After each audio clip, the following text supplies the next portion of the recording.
Domestic flight operations begin from today. Limited flight operations for Andhra Pradesh from 26th and West Bengal from 28th of this month.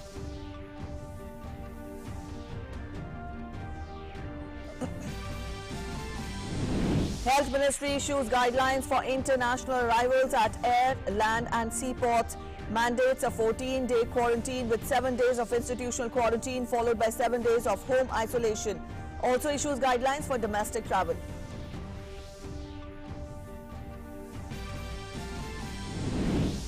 Railways all set to carry 36 lakh migrant workers over the next 10 days. Over 46 lakh migrant workers transported so far. Bookings begin for 100 new pairs of special trains to be run from 1st of June.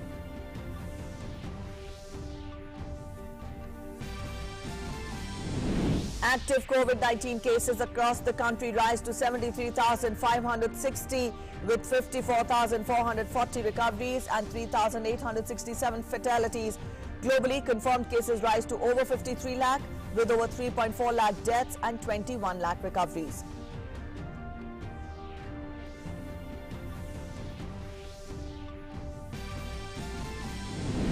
Heat wave conditions continue in several parts of West and North India. The Met Department issues severe heat wave warning for the next 4 to 5 days in isolated pockets of Punjab, Haryana, Delhi, Rajasthan, Uttar Pradesh, Madhya Pradesh, Vidarbha and Telangana.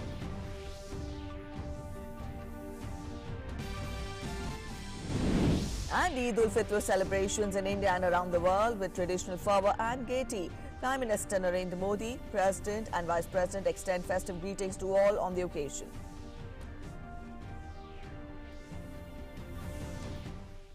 Good morning. You're watching DD News and I'm Preeti presenting the bulletin. In the next half an hour, we'll get an account of everything that's been making it to the headlines. We begin with our top story. The Indian skies have opened up for domestic passenger services from today after a gap of 2 months.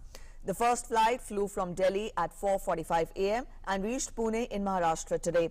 23 passengers were on board the flight. They expressed happiness on returning home.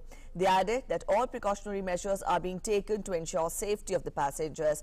The first arrival at the airport will be from Ahmedabad in Gujarat.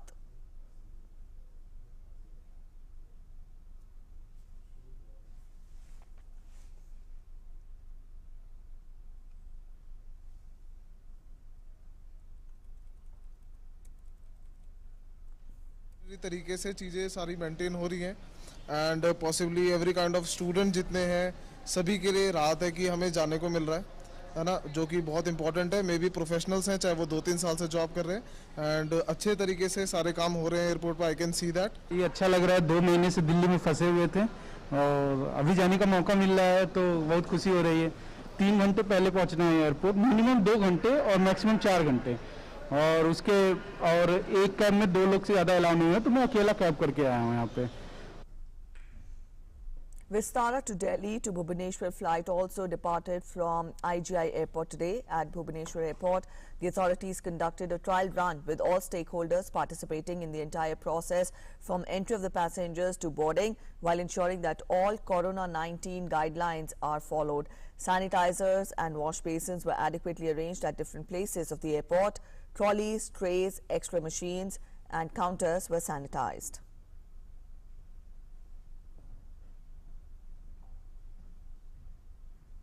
Passengers at Chennai International Airport observed social distancing. The number of incoming passenger flights to Chennai is restricted to 25 per day. Chennai Airport will ensure touch-free flying experience for the passengers.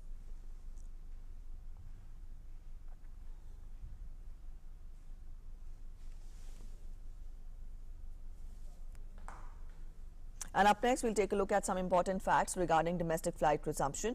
Domestic flights from all states except for Andhra Pradesh, which will start on May 26th, and West Bengal on May 28th, recommence their operations from today. Now, there will be limited flights from Mumbai and as per approved 1/3 schedule of the other airports in the state.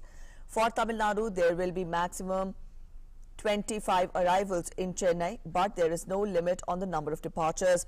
For other airports in Tamil Nadu, flights will operate as in other parts of the country. Airports across the country are prepared to ensure the safety of air travelers, with contactless and digitized air travel becoming the new normal.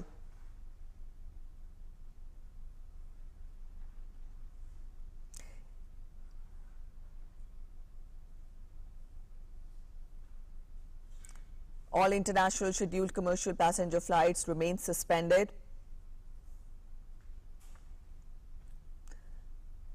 And as we told you, only Andhra Pradesh and West Bengal flight operations will commence later on. Otherwise, domestic flights have recommenced their operations. Andhra Pradesh will start the operations on May 26th and West Bengal on May 28th. Added to that, food and beverage and retail outlets are open at Indira Gandhi Airport. And also, to get you more on that, we will be joined in by our correspondents, but before that we'll also get to other details. It must be noted that all international scheduled commercial flights still remain suspended. Added to that, we'll also get to other standard operating procedures which have been put forth by Airport Authority of India. When we talk of the important points, then limited operations will be allowed, that is 1/3 of the total operations. Airlines should adhere to lower and upper limits of fares prescribed by the ministry during the period of COVID-19 pandemic. No physical check-in at airport counters would be allowed. Passengers with confirmed web check-in shall be allowed at the airport. Self-declaration through Arogya Setu app is mandatory, and children below 14 years, however, are exempted. Passengers need to wear protective gear. They have to wear a face mask throughout the journey. This is the best precaution one can take against COVID-19. No meal services on board. No on-board sale of item will be allowed. Passengers will not be permitted to consume any eatables inside the aircraft. Also, no paper or magazines will be available in the aircraft. The cabin crew has been directed to wear full protective suit. The airlines to do health checkup of all the crew members regularly. Frontline airline staff at counters to wear mandatory protective gear and also ensure social distancing while accepting baggage. Initially, the passenger would be entitled to carry one hand baggage and one checked-in baggage. The use of baggage trolleys has to be minimized. Passengers have to report at the airport 2 hours before the departure time. Boarding will commence 60 minutes before departure and the gates to close 20 minutes before departure. Staggered sequential boarding in batches of 10 has to be practiced. Body temperature screening of the passengers entering in the terminal area and also at the boarding point has to be ensured. Passengers to travel in authorized taxi or personal vehicle following the norms specified by the Ministry of Home Affairs. Passengers also have to adhere to the social distancing norm, which would be specified at the airports through markings like circles. The airports have to ensure easy availability of hand sanitizers at all entry and touch points. Also, the airports have to ensure sanitization of the buses used by passengers at regular intervals, and also all the washrooms at the airports have to be sanitized continuously. If any passenger feels uncomfortable, fatigued or has cough, it should be brought to the notice of the crew member for handling of the passenger. Vulnerable persons such as very elderly people with comorbidities, pregnant ladies, passengers with ailments are advised to avoid air travels. Airlines have to ensure that aircrafts are sanitized after every trip and at the end of the day. And to get us more on that, Neeraj Singh is joining us with more. Neeraj, we've told our viewers about the flight operations which resume from today onwards.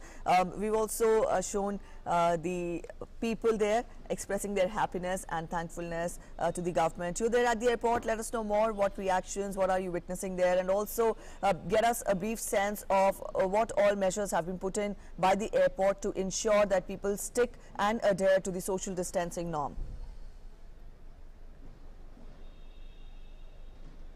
देखिए बिल्कुल प्रीति, 2 महीने के बाद flight operate होना शुरू हुई है घरोली, और निश्चित तौर पर जो लोग लॉकडाउन में फंसे होंगे वो काफ़ी खुश हैं। कई सारे यात्रियों से हमने बात की। किस तरह के इंतजाम हैं वो हम आपको दिखा देते हैं। हमारे कैमरामैन भी आपको बताएंगे कि सबसे पहले तो जो वेब चेकिंग की जो सुविधा है वो एयरपोर्ट के बाहर ही उपलब्ध है, कि जो भी यात्री हवाई जहाज से सफ़र करना चाहता है और कहीं पर भी उसके पास अगर उसने टिकट बुक किया है तो वो वेब चेकिंग यहाँ पर करेगा, और उसके बाद जो टिकट है उसको लेकर जब अंदर जाएगा तो दूसरी जो स्टेज आएगी वो है बैगेज जो बैगेज है वो यहाँ पर पहुँचेगा। और आप देखें तो बैगेज सैनिटाइजेशन जोन यहाँ पर बनाया है।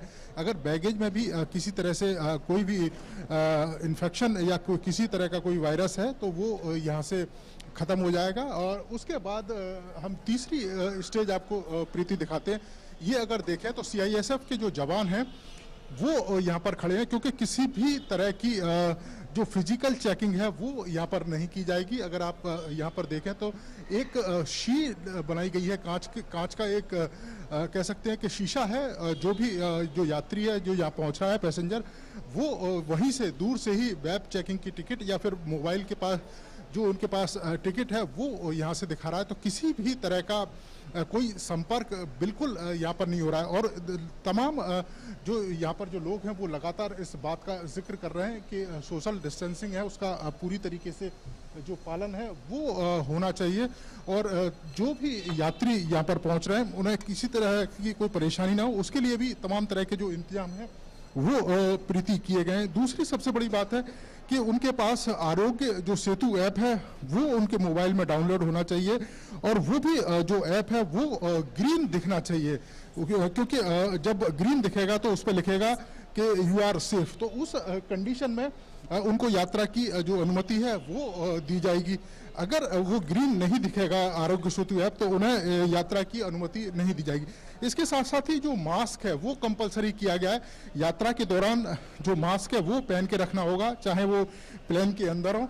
और कई सारे यात्री ऐसे भी आते हैं जिनको जानकारी नहीं होती है, तो हम आपको बता दें कि एयरपोर्ट पर ही जो दुकानें हैं वो भी एयरपोर्ट के बाहर खोल दी गई हैं, जहाँ पर आपको हैंड सैनिटाइजेशन है वो हैंड सैनिटाइज वो मिलेगा, मास्क मिलेंगे, ग्लव्स मिलेंगे। इसके अलावा जो फेस शील्ड है वो भी यहाँ पर मौजूद है। इसके अलावा PPE किट है वो भी यहाँ पर मौजूद है। तो तमाम तरह की जो सुविधाएं हैं उसका ध्यान रखा गया है, क्योंकि एयरपोर्ट के अंदर जाने पर भी तमाम जो हैंड सैनिटाइजर हैं वो अलग अलग जगह पर रखे हुए हैं।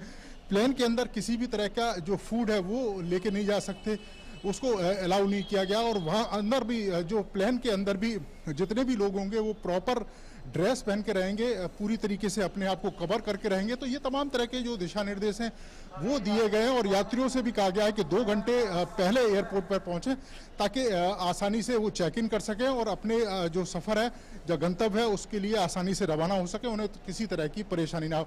और तमाम जो यात्री हैं वो यहाँ पर पहुँच रहे हैं, क्योंकि जो फ्लाइट है वो समय पर ऑपरेट हो रही है। हालांकि नॉर्थ ईस्ट की कुछ फ्लाइट है वो जरूर कैंसिल हुई है। प्रीति, All right, Neeraj, thank you for joining us with those inputs from the Indira Gandhi International Airport. That was our correspondent Neeraj Singh telling us more about the measures which have been taken by the airport to ensure that people adhere to the norms of social distancing and proper precautions are taken. And also in some more good news, the Civil Aviation Ministry has announced the calibrated resumption of Udan flights. Civil Aviation Minister Hardeep Singh Puri tweeted, and I quote him, "Preference being given to flights connecting Northeast region, hill states, islands and short-haul routes." Further details will be issued by the ministry.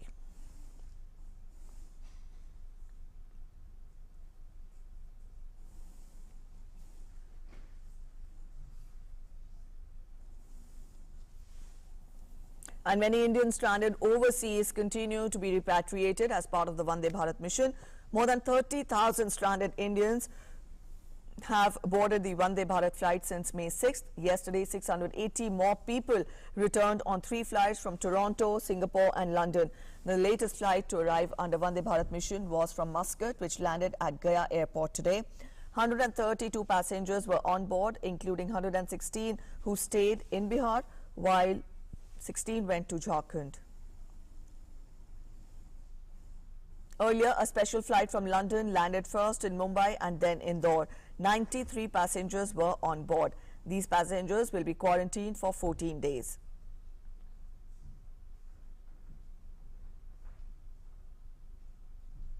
Also, a flight landed in Mumbai and Bengaluru too from Manila. The passengers expressed happiness and thanked the government. A flight also landed in Kochi from Singapore yesterday evening. And Doha to Gaya Vande Bharat flight will return with 146 passengers on board, while Air India flight from Moscow to Delhi is scheduled at 11:50 a.m. today. It has been delayed by up to 24 hours due to technical reasons. Embassy of India in Russia will inform about the revised time of departure. And from here, we shift our focus now to the railways. Indian Railways will operate 2,600 Shramik special trains over the next 10 days. It hopes to ferry 36 lakh migrant laborers. Meanwhile, Indian Railways has run more than 2,813 Shramik special trains carrying over 37 lakh passengers till 10 a.m. yesterday. Nearly 60% trains originated from Gujarat, Maharashtra and Punjab and are majorly destined for Uttar Pradesh and Bihar. IRCTC and railways have mobilized resources to ensure regular supply of meals and water to Shramik special trains and minimize the inconvenience which has been caused to the passengers. Meanwhile, 1,000 ticket counters have been opened across the country for 200 Mail Express train tickets starting from 1st of June. For the convenience of the passengers, Railways is also mulling to open more counters. Up next, we'll get you an update on the active COVID-19 cases across the country. The cases have risen to 73,560 with 54,440 recoveries and 3,867 fatalities. Maharashtra, Tamil Nadu, Gujarat and Delhi continue to be worst affected states in the country. And the COVID-19 pandemic may have dampened Eid celebrations across the country, but it could not dampen the spirit of the festival. People were seen wearing masks across the streets and following social distancing norms. Respecting the nationwide lockdown, people have decided to offer prayers at their homes.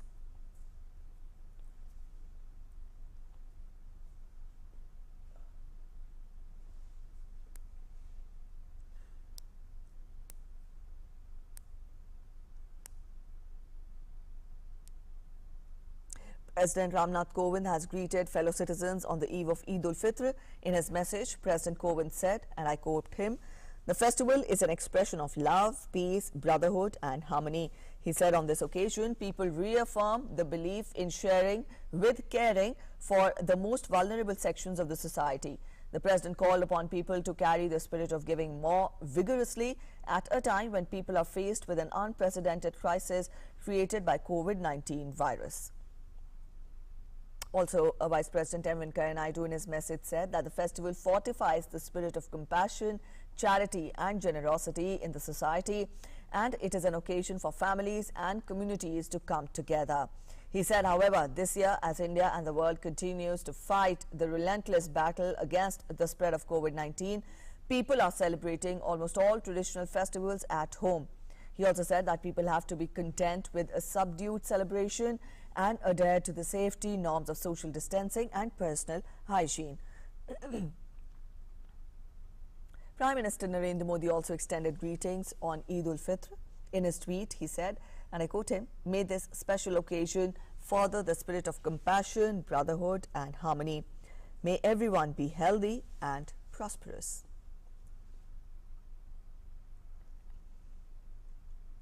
And joining us is Vikas Singh from Lucknow to get us more about the Eid celebrations there. Vikas, let us know how are people celebrating Eid, though we tell our viewers that there is no dampening of the spirit of the people when we talk of the outbreak of the COVID-19 pandemic and also the safety measures which have to be taken. You let us know what it's, how are people celebrating Eid there in Lucknow today? जी बिल्कुल, लखनऊ में ईद मनाई जा रही है, लेकिन इस बार तरीका बदला है। ईद मनाने के लिए कोविड-19 के बाद इस बार थोड़ी सी एहतियात बरती जा रही है। नमाज अदा करने के लिए ईदगाहों में सिर्फ 5 लोग नमाज अदा करेंगे और मौलाना द्वारा ये अपील की गई है कि आप लोग एक दूसरे से गले न मिलकर सोशल मीडिया के माध्यम से, मोबाइल फ़ोन के माध्यम से एक दूसरे को बधाई दें, एक दूसरे के घर हो सके तो ना ही जाएं। और ख़ास तौर से जो ईद उल फितर के दिन फितरा बांटा जाता है, गरीबों को, जो कमज़ोर लोग हैं उन तक जो है एक रकम पहुंचाई जाए, एक सामान पहुंचाए, जिससे कि वो भी खुशी से महरूम ना रह सके। हमारे साथ सूफिया निजामी जी हैं जो बताएंगे कि ऐशबाग ईदगाह में किस तरीके से नमाज अदा की जाएगी और आप लोगों ने क्या संदेश जारी किया है। जी देखिए, इस्लामिक सेंटर ऑफ इंडिया और ईदगाह ऐशबाग से जो संदेश जारी हुआ था वो यही है कि इस वक्त जो पूरी दुनिया में कोविड-19 जैसी मुहलिक बीमारी से हम लड़ रहे हैं, उसमें एक आम शहरी की जो जिम्मेदारी हो सकती है और हमारा जितना हिस्सा हो सकता है हम उतना योगदान करें। All और right. जो सरकारी गाइडलाइन है एडमिनिस्ट्रेशन की तरफ से जो हिदायत आई हैं, जो rule Yes, so people sticking to the guidelines which have been put forth when we talk of the prevention against COVID-19. Thank you, Vikas, for joining us from Lucknow. At present, we'll get you the breaking news which is just coming in. Indian hockey legend Balbir Singh Dosanjh, popularly known as Balbir Senior, breathed his last at the age of 95 after battling multiple health issues for over 2 weeks. The triple Olympic champion was hospitalized in Mohali on May 8th and had been on ventilator support. A forward par excellence, Balbir Senior was one of the most decorated athletes in Indian sports history, with Olympic gold medals in 1948, 1952 and 1956 games. He also coached the Indian team to its first and only World Cup win in 1975 in Malaysia. To get us more on that, our correspondent Tejinder is joining us. Teji, when we talk of Balbir Senior, we see him breathe his last just today morning. Let us know how much and how big is the loss to the world of hockey. Well, yes, Preeti, it's a big loss for Indian hockey, for Indian sports. I mean, he was the legend, three-time Olympic gold medal winner, legend Balbir Singh Senior. He died on Monday in the morning today at around 6:30 in Fortis Hospital in Mohali. So he was admitted there and he was on ventilator support. And he's one of the greatest athletes. He's the only Indian among 16 legends who was chosen by International Olympic Committee across modern Olympic history. His world record for most goals scored by individual in men's hockey final at the Olympics still remains unbeaten. That tells what kind of a player he was. And not only as a player, but as a manager. He managed the team in 1975 hockey team, which won the only World Cup as well. And whenever you meet him, he was always happy, always laughing, always talking to young players, guiding them. So it's a big loss for Indian hockey, and a player of his stature is no more with us, and his guidance used to be a lot. It meant a lot for the young players. Young players always went to him. Whenever there was any matches, you could see him that he was there watching hockey, guiding the players. So that guidance will be no more. And let me tell you a little bit about him. In 1948 in the London Olympics, that was his first appearance in 1948 Summer Olympics in match against Argentina. And it was in their second match, and he played in the final against Great Britain as well, where he scored 2 goals, and India won that match 4-0. But then in Helsinki Olympics in 1952, he was made the vice captain of the team. And in that particular tournament, in that Olympics in 1952, he scored 5 goals out of 6 against Netherlands in the final. And that is the world record, which still has not been beaten. And after that, in 1956, in Melbourne Olympics, he became the captain of the team, although he was injured after the first match, but then played the semi-final and the final. And in final, India beat Pakistan 1-0, and that was his 3rd gold medal in the Olympics. So he was not only a good player, but a good human being, and always there to guide young players. So it's a big loss for Indian hockey, for Indian sports. Indeed, a big loss there for Indian sports today. Thank you so much, Teji, for joining us with those inputs. That was our correspondent Tejinder telling us more about the stellar career which Balbir Senior had during his stint with Indian hockey. And even as we speak, we tell you this is the breaking news coming in. Indian hockey legend Balbir Singh Dosanjh, popularly known as Balbir Senior, he breathed his last today morning owing to multiple health issues, and he was battling multiple health issues over 2 weeks now. On that note, we will end this bulletin here. Thanks for watching. Namaskar.